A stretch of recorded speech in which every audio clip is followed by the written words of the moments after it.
Hey guys, కదిరిలో తేరు జరుగుతున్నప్పుడు హిందూపురాలమైన మనం పోకపోతే ఎట్లా? కాబట్టి కదిరికి వచ్చేసాము. ఎండ అయితే సుర్రుమంటుంది. ఇంత ఎండలో ఎంత జనము ఇట్లున్నారో. ఇంకా తేరు దగ్గరికి వచ్చి పైకి వెళ్దాం అనుకుంటే క్యూ లైన్ కిలోమీటర్ ఉంది. ఇంకా ఇదంతా ఏ పని కాదని గుడిలోకి వచ్చేసాము. గుడిలో డెకరేషన్ అయితే సూపర్గా చేశారు. ఇంకా లోపలికి వెళ్తున్నాం. ఫోన్లన్నీ బయటే వాళ్ళకి ఇచ్చేసేయాలి. ఇవన్నీ టెంకాయలు అందరూ కొట్టి కొట్టి మూటలు నింపేశారు. ఇంకా డెకరేషన్ అయితే అద్దరిపోయింది. నైట్ అంతా లైటింగ్స్ ఫుల్ మెరిసిపోతుంది గుడి. దేవుడి దర్శనం కోసం సూర్యుడు ఉన్నప్పుడు లోపలికి పోతే దేవుడి దర్శనం అయిపోయి బయటకు వచ్చి చూస్తే చందమామ వచ్చేసాడు. ఇంకా లైట్లు కూడా అన్నీ ఆన్ చేసేసారు. గుడి అయితే సూపర్గా కనిపిస్తుంది.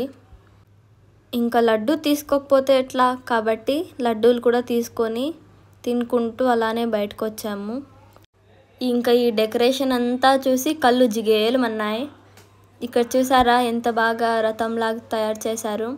ఇంకా మేము కూడా బాగా అలసిపోయాం. మన రథం ఎక్కి ఇంకా హిందూపూర్కి వద్దామని ఇంకా అలానే బయలుదేరిపోయాం.